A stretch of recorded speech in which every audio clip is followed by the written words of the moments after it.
请问爱办理乜嘅？我冇头路咧，不过我要深深将爱证明，有乜嘅头路系我试着做嘅冇，请问要带证明文件冇？要做下头了。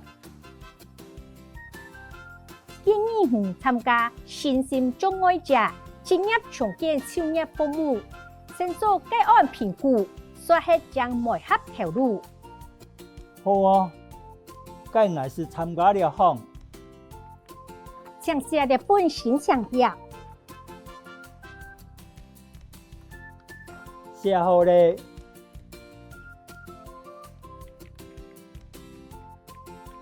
好登记好了，那系就媒合到适合嘅投入，是会打电话通知落嚟咯。看拍頭前嘅影片，然後來學習一下常用嘅詞彙。大家要記得聽輕音哦。要帶、要帶、有帶。證明文件、證明文件、證明文件。文件的件在這裡提醒大家，華語說“雞”的發音，文件，但是客語會說 K 的發音，件文件，建議建議建議建議的議在客語中會有一個比較重的鼻音，nghị，我們來念一次，建議，職業重建，職業重建。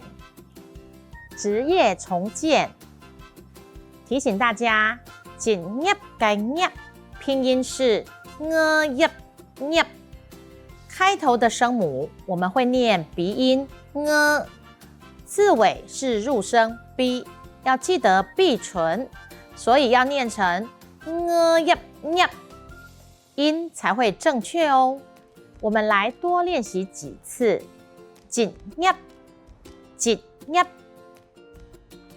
評估，評估，評估，媒合，媒合，媒合，投入，投入，工作。接下來我們來學這些常用到的句型。請問要帶證明文件冇？請問要帶證明文件冇？請問有帶證明文件嗎？請問，請問，請問。要帶，要帶，有帶。證明文件，證明文件，證明文件。冇，冇，嗎？請問要帶證明文件冇？請問要帶證明文件冇？請問有帶證明文件嗎？